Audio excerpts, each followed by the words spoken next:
Thank you to Big Sky Economic Development for supporting The Vault at 201 North Broadway. Big Sky Economic Development is the community's economic development organization. BSED's mission is to sustain and grow our region's vibrant economy and outstanding quality of life by providing leadership and resources for business creation, expansion, retention, new business recruitment, workforce development, and community development.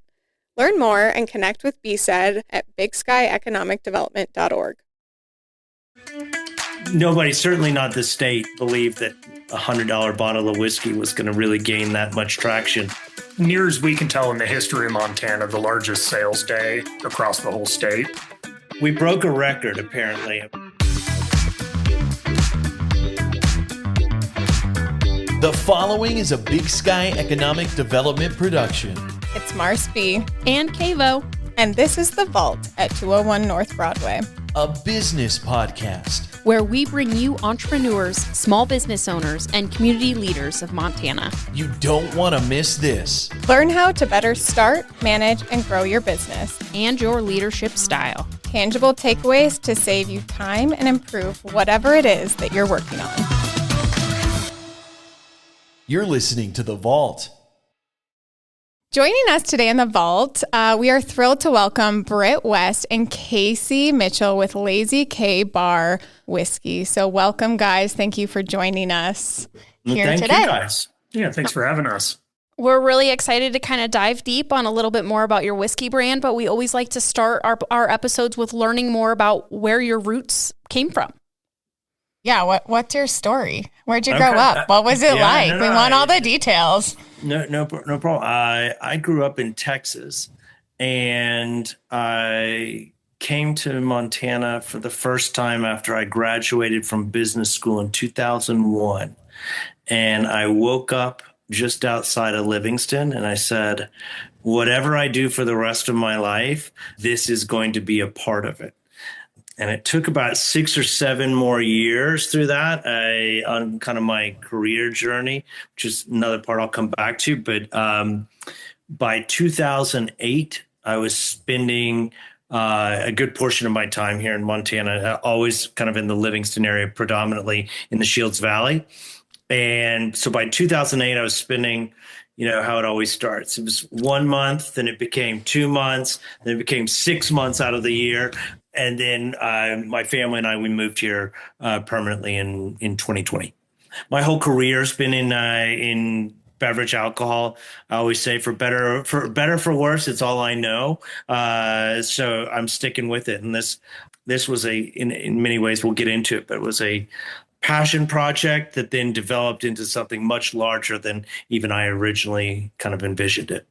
Yeah. So, Britt, when you were here in Montana, 1 month, 2 months, et cetera, what were you working in alcohol sales? Yeah, what were you doing? So I started my career at Bacardi, which was headquartered in Miami. So that was around just after the 2001 time, and literally started right after I did my summer road trip around, and stayed there through 2007. The time I left Bacardi, I was running Grey Goose Vodka in the United States. Another favorite. Okay. Well, and luckily, it was many people's favorites. Lucky for Job you. security. Yeah.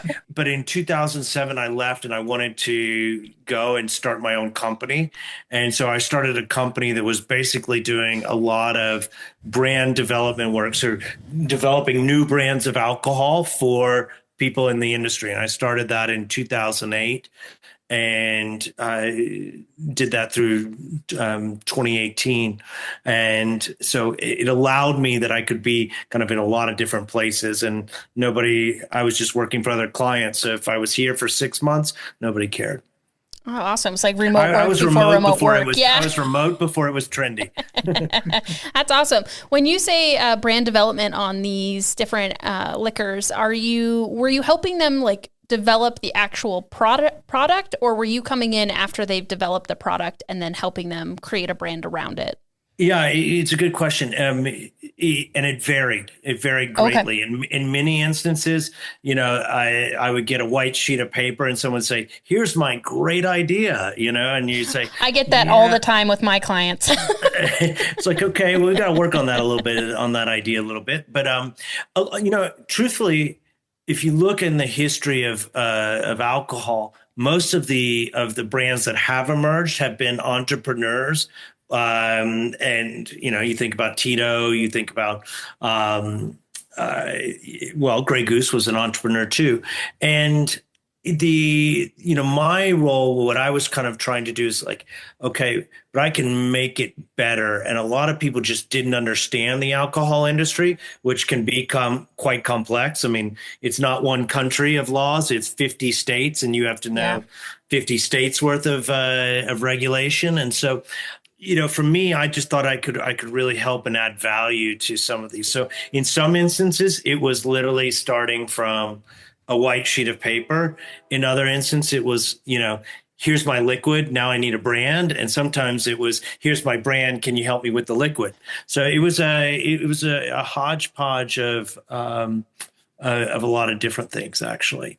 And along the way, I always say you get foolish enough to decide that you need to do your own brands. And so in 2013, I had this really basic idea which was, why is bottled sangria bad? And it doesn't need to be. And so I set out kind of to create a better bottled sangria, and we did. It took off in Whole Foods, and the company got sold much faster than I thought it was going to be. That's awesome. And so I was looking around to see, what's going to be next? What's next? Casey, what about you? What's your background? Yeah, I was born and raised in Oregon, and then ended up coming out to Montana for college. I actually went to U of M. Oh, and you're so close to MSU, that rivalry. We won't hold it against you. I'm in enemy territory now, but that's all right. I had worked, growing up mostly in, restaurant, bar industry kind of stuff. Graduated right around 2008 when not a lot of jobs were available. So I slotted myself back into that world, kind of working through bartending, restaurant management. Eventually ended up getting poached over to the spirit side, working for a group called Hood River Distillers, primarily Pendleton whiskey. And kind of similar to Britt, I mean, right out of the gate, I was saying, this needs to get me back to Montana. That was the big goal, was I'm going to ride with whoever can get me out here. Came out to Montana, worked for that brand for some time. We ended up selling Pendleton whiskey specifically to another company. So I started looking around for other opportunities kind of in that Western lifestyle type branding, especially in the spirits industry. So I moved over for a while to Willie's Distillery down in Ennis, working with them to try to help grow that brand national. And then ended up actually kind of through a project with them, generally leaving the spirits industry, working for a hunt media company called Meat Eater out of Bozeman. Okay, yes. Yeah. Mm-hmm. Yeah, it might be familiar with them. We are, yeah. Actually did a bourbon launch with them as well. That was kind of where that segue came in. Then kind of generally bailed away from spirits for a little bit until Britt called me up and roped me back into it for this project. How'd the two of you guys connect? How did you guys meet initially? It was through a gentleman named Dave Vetter, who's our CEO of Lazy K Bar. Him and I had kind of run parallel paths within hunting media. And he'd looked into my background, some obviously work in spirits, work in Western lifestyle, happened to live in Bozeman, celebrity experience, that kind of stuff. So we got to know each other a bit and eventually introduced me. He was hire number one, and it was a great, a lot of things in business are about the culture, and it was a great cultural fit from day one. You guys both said, and I'm curious, before we get really into the whiskey, you both said you're like, we wanted to be back in Montana. Like you were here for one reason or another. And you're like, we got to get back. What was that about Montana that just really like pulled you back where you're like, I have to be back? Yeah, I mean, for me, I mean, I was an outdoors person and a and a mountain person most of. Living in Miami was not my dream destination. Not a lot of mountains. Yeah, yeah, none. And not a lot of change of seasons, just sun and hot.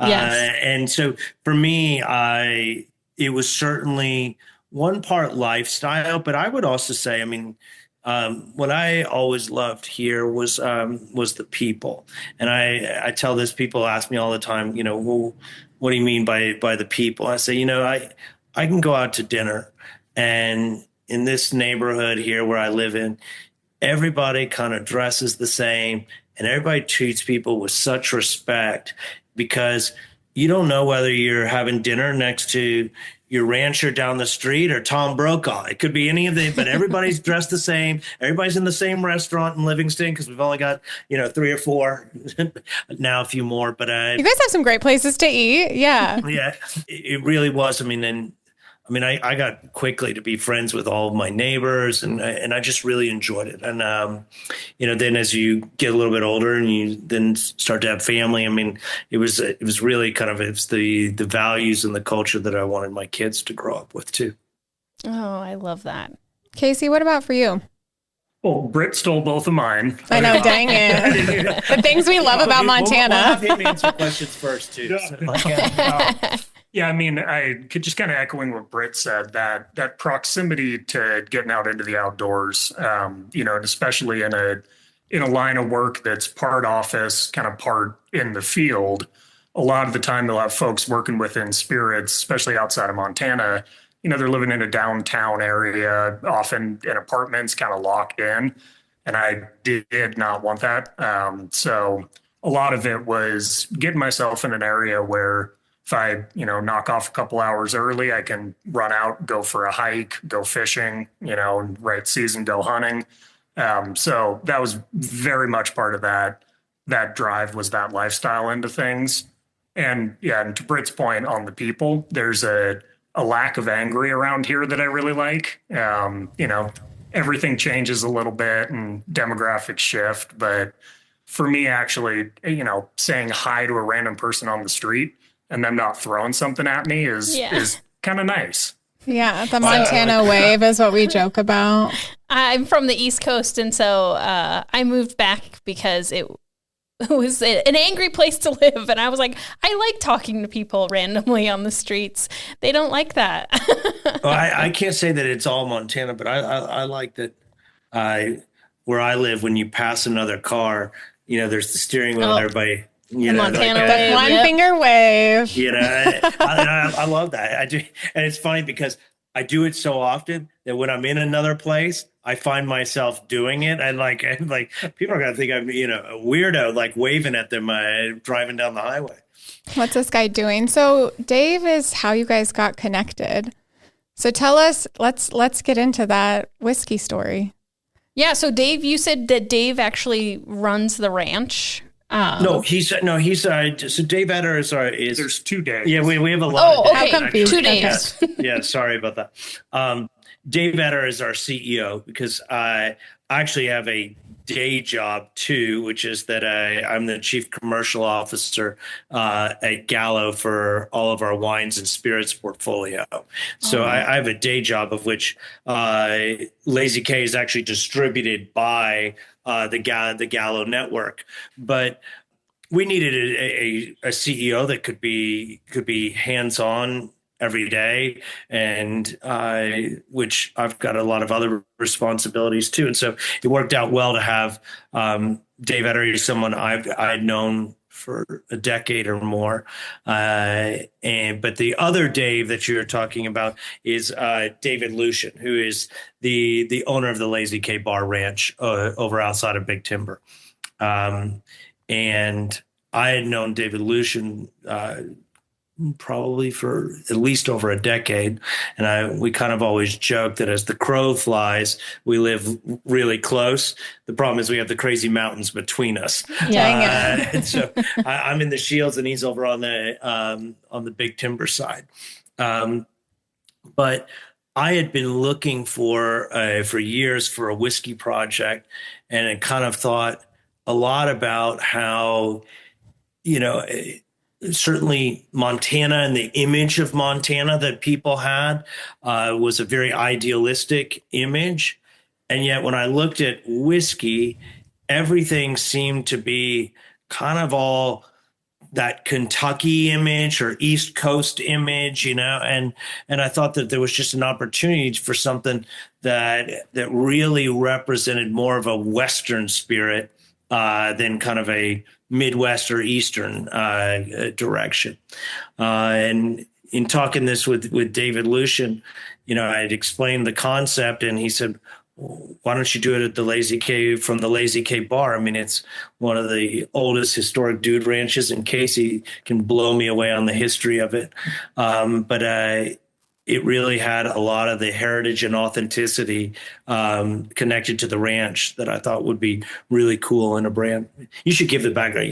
Casey, let's hear it. And let's also, too, I think for those listening that maybe aren't as familiar, when we say Lazy K Bar Ranch, that's a cattle brand. And I would love for you to get into that and what that brand signifies for the family, as well with your historical information that you know. Yeah. No, definitely. For those that don't know, cattle brands are kind of the original logo in a lot of ways. They're using it to both mark their property, ultimately going back historically, but also to create something that's real identifiable in the general market, right? And this is where we start seeing certain brands even evolve beyond their cattle roots. Like you think of a Circle K gas station. That ultimately has its roots in a cattle brand. We kind of see these things floating around. And unless you're talking specifically about a cattle ranch or a cattle ranch's product, you don't see as many brands fronting something like a bourbon product. So it's kind of a fun thing to incorporate into the industry, especially since we got this great leather wrapped bottle. It kind of made a lot of sense to throw a cattle brand on there. It also smells great, but It does sound I good. often tell people I had probably the best day of work I've had in my life. We had both whiskey barrels and empty bottles arrive ready for bottling.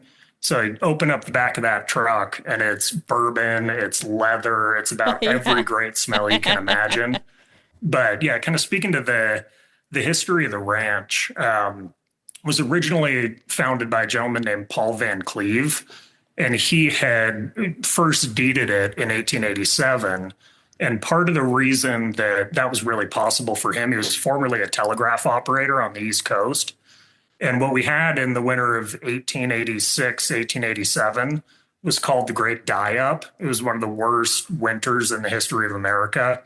They were seeing, inches of snow in California, temperatures stuck around -40 for most of the winter. And so they lost an estimated 90% of all the livestock in the state. So while everybody who was previously in the industry, Van Cleve kind of looked at it as an opportunity as people were trying to get out, he was interested in coming into it. And not surprisingly, or what could have been predicted, the weather continued to be bad. It is Montana in the wintertime after all. So you found that the ranching end of it was real difficult to make a living. We had, railroads coming in, so it was a lot cheaper to buy beef on the open market. Wasn't as much of a viable business as he had hoped. So early 1900s, he opened it up as a guest ranch, call it a dude ranch, where it kind of transitioned into that world of not just having cattle, having horses on site, but bringing people out to really experience Montana. And kind of to Britt's earlier point, I love that connection with that ranch, because like he's saying about bringing this Montana image out to the rest of the world with this packaging and with this product. That's a lot of what Van Cleve was doing in those early 1900s, is just showing people the beauty of Montana. And so how did the ranch evolve? It was sold, right? I'm assuming at some point, or he turned it. So talk to us Not a too little long bit ago, more. but Yeah. 2012 was when David Leuschen took over the ranch. Prior to that, it remained in the Van Cleve family. Wow. Handed down, from Paul to his son, Paul to his son, Paul to his son. Thing for Paul's. Wow. Yeah, always Paul's. And they have That this makes it great easy, bar. though. Oh yeah, absolutely. But yeah, and then that with that transition, a lot of David's interest is in the preservation. Ultimately, the buildings on the ranch were mostly all done around those early 1900s, and more or less they're exactly the same. They got electricity now. There's Wi-Fi, but other than that, making sure the roofs don't leak, it's pretty much as it was back in the 1900s. Now, does it still operate as like a dude ranch?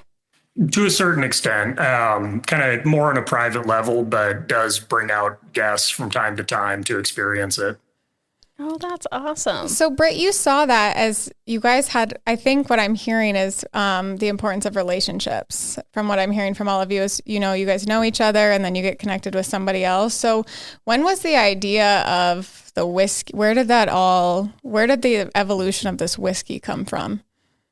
Well, so the longer backstory is that one day up hunting blue grouse in the Bridger Mountains, and that's really where I kind of had the idea behind the whiskey, and I thought, wow, wouldn't it be great to name it after, all the different grouse species we have? Like, we could do an expression that would be, like a blue grouse, an expression that, and I mean, duh, there's a Scotch whiskey brand called the Famous Grouse. So the intellectual property on that was going to be a little hard to get.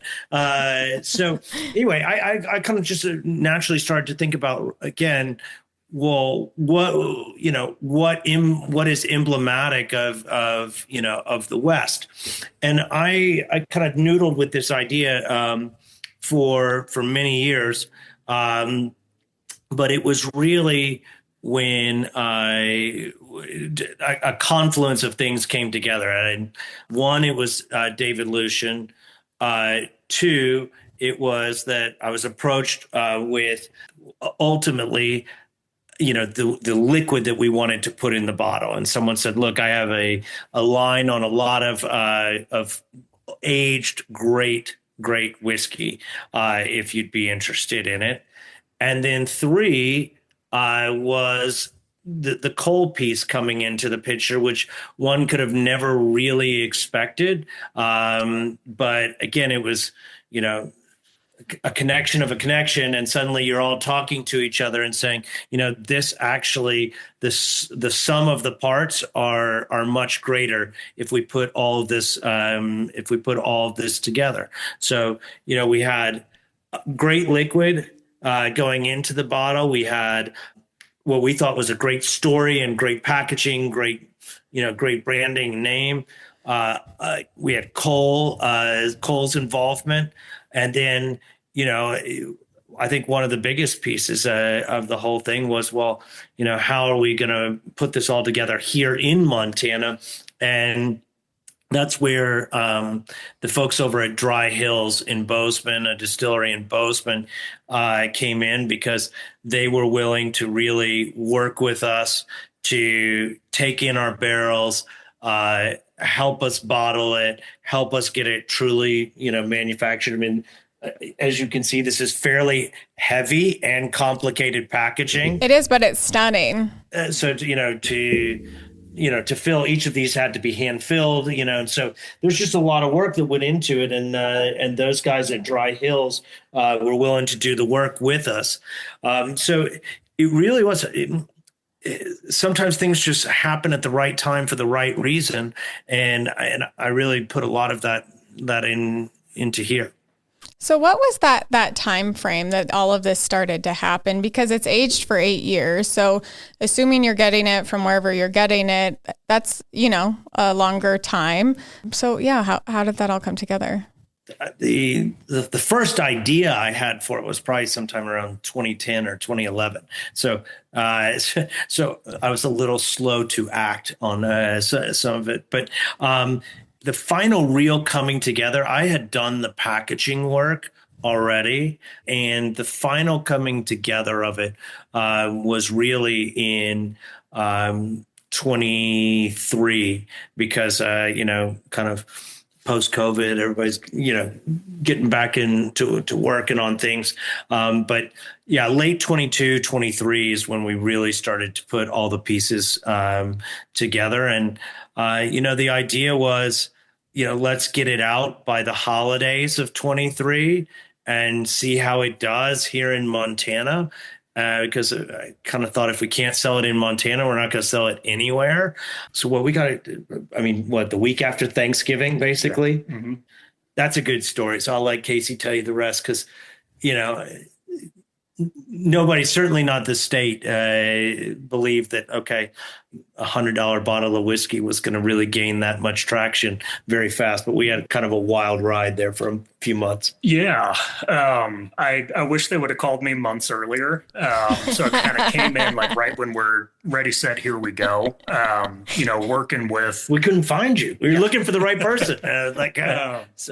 But yeah, working with someone like Cole Hauser, limited availability. And like Britt said, we're coming up against the holidays and, knowing that we wanted to do a kickoff, an event with Cole at that launch, kind of was a real mad dash that we were basically bottling product inside of a week before it was going to be available on shelves. Oh, wow. Driving up product in the back of a U-Haul to get to the state in time. And to his point earlier about Dry Hills, it's kind of great. I'd known Jeff and Erica for years. And just being able to have that level of trust to say, hey, we're going to take a month of work and we're going to do it in 3 days. And here we go, was pretty great to be able to support that launch. And how did the launch go? I'm like loving this. I'm like the hustle of that, the energy of that, just like what a great start, like a launch story. So what was the reception of Montana? Well, we nearly broke Cole, I think. Because we had to take him all over the state. It's a very grassroots business at the end of the day, the alcohol business. It's store by store, account by account. So you were doing like in-person tastings then with Cole? Oh, man. Well, we broke a record, apparently. You guys were in Bozeman. Yeah, it was a Belgrade Liquor. Yeah. Okay. At the time, it was, near as we can tell in the history of Montana, the largest sales day that's ever, not just at that store, but across the whole state. I'm curious to see if anybody has beaten our record since, but we feel pretty good about it. It was event, public bottle signing. So Cole's coming out, shaking hands, meeting people, taking the pictures, signing the bottles. Then we ended up going through about 120 cases. We were selling everything we had. Yeah. We didn't have anything else. Whoa. Yep. And that was pretty much all of our inventory at the moment. So we went right back to that kind of mad dash, filling more bottles, getting more product up to Helena at the state warehouse, and then working to get it to as many stores as we could across the state, getting ready for the holidays right around the corner. What a perfect holiday. To roll it out during that time and when everyone's looking for what's that thing I'm going to get. Oh, like a nice gift for your family or and it friends. represents Montana. Wow. Mm-hmm. Wow. Which you talked a little bit about it. You said you had a lot of thought about the design of the bottle. Can you talk to us a little bit about that? Because it is, and the leather, you smell it immediately when I opened the box that we got sent. So thank you. You smell it. It's beautiful. It's like a nice heavy weight. So it's like something you want to show off in your house, right? Like you want to put this out for your guests to see.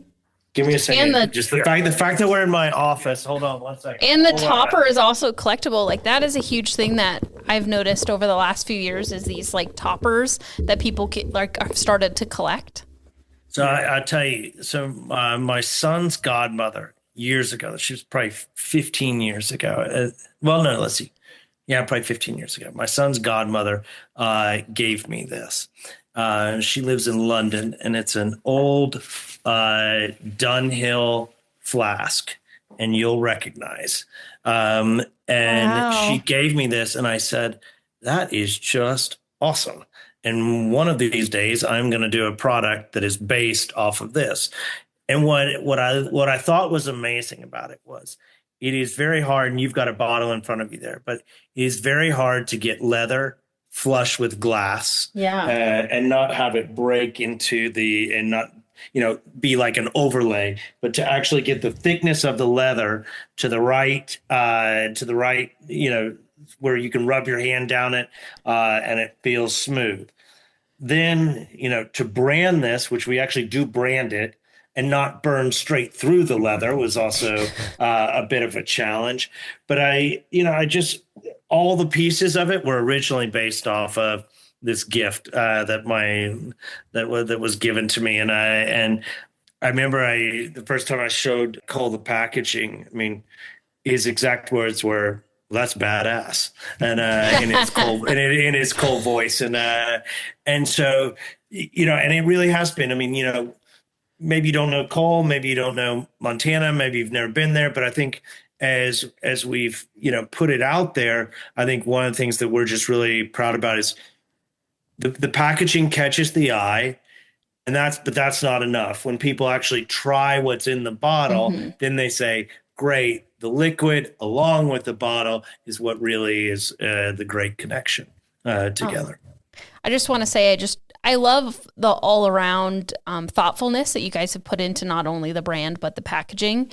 And I bet just like looking at the bottle, it always just reminds you of that flask that you got as a gift. And that flask means so much to you. So it's cool that you get to share that with everyone. Well, thanks. No, it is. I think sometimes this is true about a lot of, like, you guys, a lot of entrepreneurs, a lot of business projects, sometimes you rush things, and, in our business, there is no second to getting the packaging right and what's inside the bottle right. And both of those things kind of had to come together to make it work. A couple other things with the packaging. One of the things that I've kind of personally seen across the industry, there's obviously serious bourbon drinkers out there. And of course, we made the bourbon for a lot of them. But as we look towards kind of a gift buying set and those kinds of folks, or somebody who knows, maybe their partner loves bourbon, but they don't really know where to start. A lot of the time what we see in a premium priced product, the liquid may be great, but the packaging doesn't feel value. It doesn't feel like it's really got that wow factor that kind of speaks back to that premium price that it's at. And so part of that to me is really nice that we know for a gift buyer or for just somebody buying bourbon for themselves, it's kind of nice to be pouring out of a bottle that feels like what it costs, looks like it, and really speaks to that quality. The other kind of fun tidbit I always mention is, that square bottle shape is fun because that's what we find a lot of the cowboys that were doing these big open range cattle drives and that kind of stuff preferred those square bottles because they didn't roll around in their saddlebags and end up breaking. So they're flat alongside the horse. Call back to that history. Yeah. I really love that. That's so thoughtful. And I think just all of it speaks so well to the history of the ranch and of the brand. So since 2023, how's it evolved? You guys hit the ground running once you launched it. What are some other, branding things that you've done to elevate it? Because it's so well known across everywhere. Yeah, certainly. So, 2024, we're real happy. We ended up being the highest selling $50 plus whiskey in the state of Montana. So that'll include your Scotches, your Canadians, bourbons, kind of across the board. Had an exceptional year in that way. We did kick off distribution into Texas in July of this last year. One of the things that was important as we went into this launch, ultimately was to not short Montana, especially with smaller population states, not just specifically Montana. There's, a lot of the time producers are inclined, as soon as they have an opportunity to go to a New York, to go to a California, a lot of the time they end up shorting the home state that kind of brought them to the dance. And so a lot of our intent going into it was to make sure that we had an understanding of the demand in Montana, how much Montana was going to need, and functionally set that aside before we started thinking about what's going to come next. So as we were able to, and we launched down in Texas, we had kicked around kind of what what makes sense in terms of the next state, especially with getting a 98-point rating from the tasting panel. We've been lucky to kind of get those requests from outside states. The people are very interested in bringing in our product. But as we looked across that, Britt can definitely speak to the, a lot of that logic behind it. But at the end of the day, there's a great alignment between Texas and Montana in terms of that ranching history, and kind of that shared aesthetic in a lot of ways that we felt like the bottle's going to really feel at home down there. I made the joke. It's not that complex. All the cattle that are here started in Texas and were driven up here. So why don't we bring something back to them? Take them back something finally. The cattle drives. Oh, yeah. There's some shared history and shared ideology. And so we thought it'd be it's obviously a very different market than the Montana market. But that's one of the things that we wanted to see is like, hey, can this look as good on a Dallas steakhouse as it can in the Livingston Bar and Grill? That's kind of the basics of it.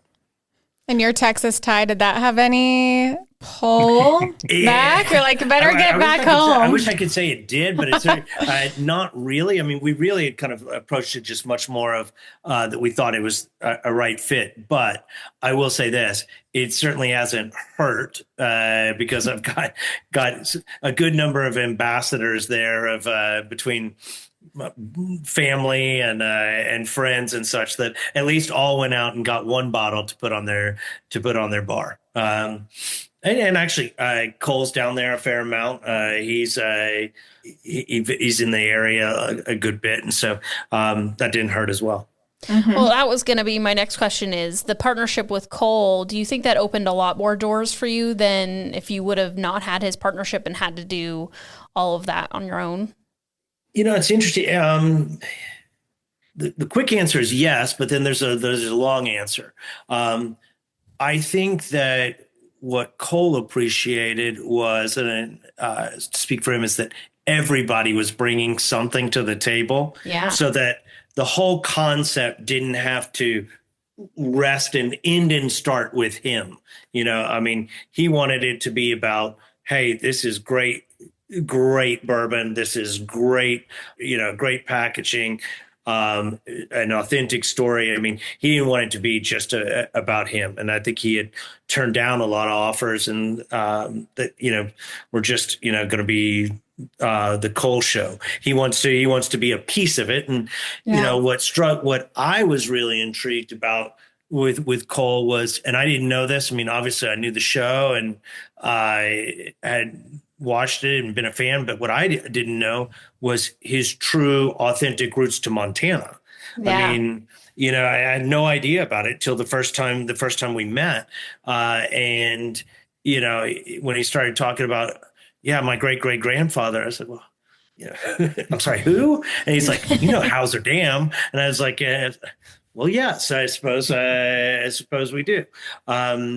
But that his family had deep roots here. That just, again, when I say all the things just came together, how could you have made up that you were going to end up with a partner who had that kind of appeal and wanted to be doing a project like this, but also had home roots and home territory that he wanted to tie back to it. What a special, group of all of you. Yeah, I was just going to mention, there is, to a point, a little bit of a blessing and a curse in having someone like Cole involved. There's obviously the exposure for the brand, but for good reason. People have become a little wary about celebrity-led, certainly spirits, but products in general. The idea being it's often a snake oil salesman kind of a move that we get into town, sell a bunch and run before anybody notices it's terrible. So it certainly put more pressure, not that there wouldn't have been otherwise, but to really make sure that the liquid was of that top quality was something that when folks open it up, when they drink it, when they enjoy it, they're not thinking that Cole pulled a fast one on them, basically, was a lot of the thinking. So all of that was extremely important going into it to kind of acknowledge that and take it head on. And I think getting that rating out of the gates when we got 98 points from the tasting panel, that really helped with just saying, okay, this isn't just, smoke and mirrors here. I mean, all things said and considered.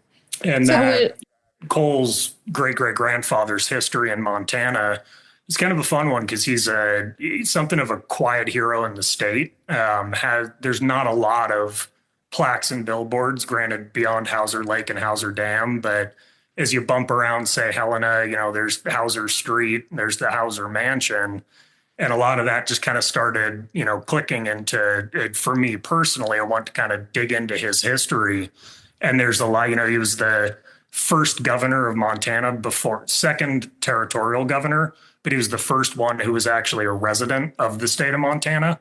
Previously, if they needed a politician, they'd truck somebody in from Philadelphia or New York. But Sam Hauser had kind of risen to prominence a bit in terms of, himself as a businessman and a leader in a lot of ways. So he was tapped for that role before Montana even became a state. But one of the more interesting ones, there was a expedition to what's now Yellowstone National Park to kind of map and understand it. It was called the Washburn Doan expedition. And Sam Hauser not only funded a portion of that, but was actually on that trip. And I've been trying hard to find some original records, but that was actually when Old Faithful was named. And I cannot find who actually did the naming, who picked that one. So I like to pretend it was Sam, but until I can verify that, I can't print it, I really like your love for history that I'm sensing, Casey. know. I'm like, you've got all the really history, good. and I love that. Which I think just really speaks to the brand itself of it isn't just like a new flashy thing. It's got really deep roots in Montana, and all of you involved have those too. So tell us a little bit about the different roles you guys have within the company and some of those day-to-day operations that at Lazy K. Yeah. The front lines are here. So our team came together kind of real quickly based on need, I would say, is those initial thoughts about needing folks to sell it, needing folks to talk about it, kind of get it out there. You can't just launch a spirit and assume everything's going to go well, especially, a state like Montana as a government controlled state distributed, it's all relationship at the end of the day, working with the local agents, working with the bars and restaurants. So the initial need at my end in a lot of ways was that sales, was getting it out into the market, building up those relationships with accounts to support us. Over time, it's evolved and doing more on the marketing end, more on the planning and development type of stuff, very much in that, in a lot of ways, startup business kind of an approach that as we address certain problems, as we start to scale the business, we'll identify more opportunities. But as it stands currently, it's myself, Blythe, who's running our PR and media. And we actually just picked up about a month ago. We had a gal named Rose join the team down in Texas to manage the Dallas-Fort Worth market. So between the three of us, and obviously with support from the founders and partners, we're a pretty ragtag, lean and mean type group getting it done. I love it, the hustle. And what we found with Cole too is the greatest thing is we try to, oftentimes because his schedule is complex and he's in a whole different industry. We try to just work off of his schedule. Where's he going to be? What's he going to be doing? When is he shooting? You guys have gone up when he was shooting, gone up into Missoula when he had a day off, and done work up there. But, from my standpoint, I think a lot of it is keeping the marketing, the strategy, keeping in stock on bourbon is certainly a big piece of it. But also I've got, the wider network of Gallo that I manage to make sure that too, that we're keeping focus on the opportunity that's with Lazy K Bar. Wow. I do know that the offer is open from Nick Steen at Walker's to host you guys anytime you're in Billings next. He'd be thrilled. Perfect. Special We'll go special visit. tips from Nick. He'd love to have you. Oh, are you guys still bottling in Bozeman then? We are. right. We are. It's been in the paper, so probably worth touching on. I mean, we bought a piece of property in Big Timber where ultimately, we'd like to plan and put in barrel warehousing and storage, and but I think it's really important to grow as the brand grows, and we put so much, you guys said it, meticulous time and effort into what we were going to bring to market. We need to put the same kind of meticulous time and effort into what we're going to do exactly in Big Timber. But the ranch is pretty inaccessible. I mean, just from a road perspective, it's not so easy to take glass up and down that road. But we'd like to have something that's more accessible to the public, and we'd like that to be in the spiritual home of the brand, which the ranch isn't in Big Timber, but it's just outside. But we think it's the right home for us too, and be an opportunity to create jobs there, an opportunity to really create a showpiece in Big Timber. Oh, that's awesome. I bet their community would love that. Yes. Selfish plug. I cover Big Timber area. And so if you guys need any business assistance or connections to somebody that you're just finding some trouble in areas, just let me know and I'd be happy to push on some people Appreciate for you. that. Yeah, definitely. It can be hard some days. So we have to ask for those that are listening that are like, what about the whiskey? Tell us, as you guys refer to it, so I'm going to because it sounds so cool, the liquid. What is the process? I know we've mentioned aged for 8 years, but tell us really about the what's in the bottle. Yeah, absolutely.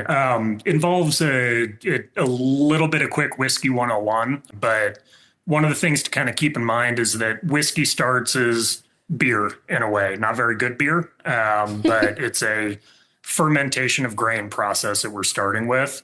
We call that in distilling as the mash bill, as far as what grains we're using for that. In this case, it's 74% corn, 18% rye, and 8% malted barley that's going into that pot. Following distillation, it's going into what we call number 4 alligator char barrels. They're new white oak barrels that then they really torch the inside of them. Reason we call it alligator is because it looks like alligator skin because it's pretty thoroughly burned. And part of what that does is, you get that great mellowing aspect from the charcoal and the char. But because it's got all these great little cracks in it, you're also increasing the surface area, kind of the exposure, basically the amount of liquid that can touch wood at any given moment. So it brings in a lot more of that mellowing aspect, kind of taking some of the edges off of the whiskey. And then certainly after that 8-year process resting on oak, we end up with a really beautiful product. Now, what we do, as opposed to say, every year there's a batch that goes straight into the bottle, this is a blend of different vintages, as you'd call them in wine, of batches of bourbon. So our current batches are a blend of 8, 9, and 10 years aged product. We're now, as you might imagine, with extra barrels, looking at some of that 11-year, starting to look at some of that 12-year that's available. And a lot of the intent there is for consistency.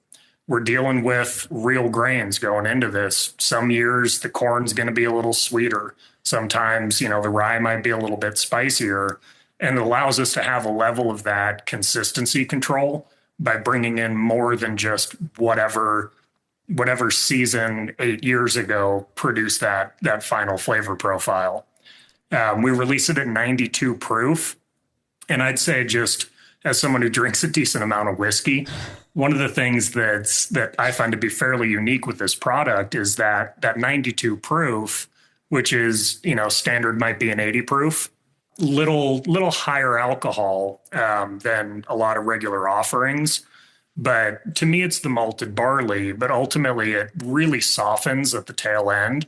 Kind of, you get that backbone up front, that nice bold flavor, but then it actually tails off. One of my one of the things I've been noticing in spirits, I often say it's a lot like what happened in hot sauce, where everybody's kind of going for the hottest, boldest, craziest type expression. And we really wanted to create something that really anybody can drink and appreciate instead of just following that trend. I definitely appreciate the smoothness of the whiskey, because sometimes it can be a little harsh for me. And I really did enjoy your whiskey. So as you're talking about the age of it, for those that are maybe listening that don't drink whiskey as often, but they're wanting to get into it, what does it do when you age it for 8 years and then when you're thinking to age it for 11? What's that taste difference with the additional age? Well, it's not. I'd say it's art, not science. You know, there's a assumption, especially when it comes to consumers, that higher aged equals better, or even necessarily smoother. The reality is, you know, the grains, the mash, the distillate itself, how it reacts within the barrels. That, you know, because the federal government requires us to label the minimum age, we can't dip down to something like a 7-year. But it's possible that, you know, we could pull out some of our liquid that's at 7 and absolutely love it. We have to wait legally in order to put it into our current bottle. But it's less about that quality building over time, more about the evolution of the flavors over time, and really making sure that we basically arrest that at the time that it's exactly what we need out of it. You had mentioned earlier that somebody came to you and said, hey, I've got this liquid. Do you have a project you can do something with it? So did you have like a hand in the recipe development, or did you taste this and go, this is exactly what I had in my mind, let's just move forward? Or how did that all come down? Yeah, it's a great question. To me, we knew once we were talking about how I wanted the leather to be and stuff, we were going to have to put great liquid, high age into the bottle. So then it really just started about tasting through all the barrel sets that were available to us and deciding, do we think 8 years is the right year? Do we think 9? Do we think, 7? To your point, where we netted out was that the things that we could do with 8 year and above gave it that mature kind of robust flavor that you were talking about, Casey, but also allowed for the smoothness. And I think that was a lot of times when the younger it is, not that it's bad, but sometimes on younger whiskey, you still get those really hot alcohol notes in it, the big ethanol notes in it. And what we really started to see is that the whiskey just really started to mellow out at that point. But to Casey's point, you can leave whiskey in barrel too long and it can get really piney and actually kind of almost astringent. It'll be smooth and then have a lot of those really vanilla and, almost like chocolatey notes, but it can get very piney too sometimes. That's so fascinating. Just a fascinating process. We've not really ever talked to anyone that does whiskey before. So it's like a unique process for us. Yeah. But it's been so much fun to have you guys on to share your stories and how you got to where you are. We like to end each of our episodes with a few rapid-ish, we call them fire questions. And so my first one for you is, what's your favorite pairing with Lazy K Bar whiskey? Steak. Fatty ribeye. Okay, great. I love this. I'm a glutton, so I see, and I should have gone first again because steak. You took yours. I'd also say cigars as well. There's just kind of a fun interplay of flavors with the right cigar with something like Lazy K Bar. Or spirits in general, and certainly whiskeys. But for me, it's tricky because I'm a all-weather, all-opportunity type bourbon drinker. So I guess instead of saying meat, I'll say I like to drink it with sunshine, sitting on a deck somewhere. Oh, I like that. I can really see that. Other than some rain we're getting this week, we've had some very beautiful spring weather. Just teased us. It's because we need to grow great wheat and rye and corn, so we need that weather. Yeah. My question is for you guys is best advice for building a quality and long-standing brand. Don't compromise. Like I mean, the glass took a long time to get right, but don't compromise. I really think when I look at my career anyway, and I've done this a lot, the things I'm proudest about, I didn't compromise on. I mean, and when things didn't quite work out the way I wanted them to, I look back and say, I compromised there, and I know it. I didn't hold myself to the standards that I should have. Yeah. And I somewhat tangential of that, I'd say having confidence in what your brand is. If you are thoughtful and you're not compromising and you really have this great cohesive vision for what the brand can be, it's easy to get distracted. It's easy to try to chase a certain market or an opportunity or whatever it might be. But I think there's a lot of importance in really staying true to what you set out to develop and what you wanted to say in those early days. Because business gets tough from time to time. You hit challenges, and sometimes it's easy to cheat your way out of it. But that'll ultimately just poison the brand. I like that. Keep thinking of your why the whole entire time. Yeah. Those are great. So I kind of asked you one a little bit similar to this, but what's your favorite part about Montana? September. It's a good month. I just people ask me all the time, and I say, listen, you still got all the beauty, the end of summer, and certainly the tourism numbers go down, and that's a good economic driver for the state. But I don't know. I just, the leaves start to change a little bit. I just always think September.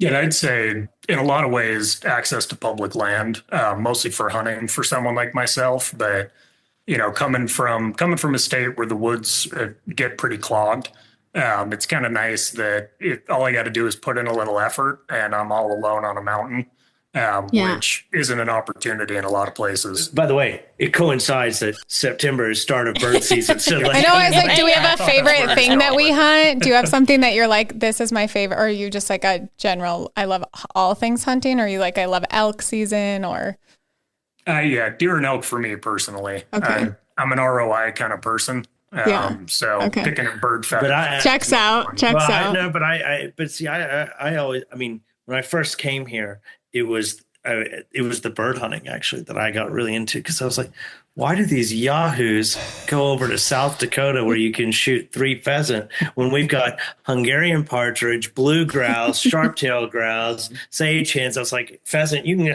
can shoot all day long, and it's more exciting because you never know what's going to come up when the dogs are on point.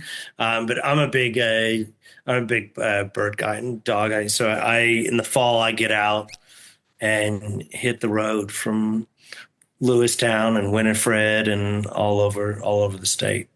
Oh, hunters. Yes. Well, hunting's great. You should hunt there. We're keeping the meat local. Yeah. Yeah. Yep. So guys, if people are curious to learn more about you, get connected, maybe buy, where do they go? So within the state of Montana, we're available at pretty much any what we call agency liquor stores, the state distributed liquor stores, as well as a number of other opportunities, bars and restaurants across the state. For folks who might be listening outside of Montana, if you go to our website, we do have the product available online to select markets, as well as, in Texas, like we had talked about. Best thing to find more information would be to go to our website. It's lazykbarwhiskey.com. Social media's Lazy K Bar Whiskey. So we tried to make it easy on folks. Yeah, we like it. Well, thank you for sharing your story with us on the Vault. It's been such an honor, and we hear you have a fun event to go pour at. So we hope you have fun doing that tonight. Gotta go hit some highway traffic on the way. Yeah, you do. Yeah. Well, thank you guys so much. We really appreciate having you. Thank you guys. Thank you guys for just giving us the opportunity and other businesses to bring their story to life through what you do. It's a pleasure. We hope you enjoyed this episode. Make sure you are subscribed to The Vault at 201 North Broadway, wherever you podcast, including YouTube. Connect with us on Facebook at The Vault at 201 North Broadway and Instagram at The Vault_201. Don't forget to visit us at thevault@201.com and subscribe to our newsletter. We will see you next time. Bye.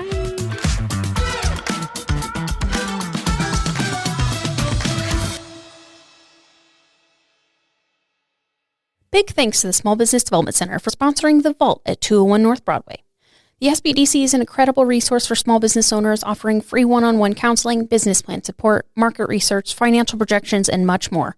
Whether you're just starting out or looking to grow, they're here to help your business succeed. Reach out to us at bigsky economic development.org.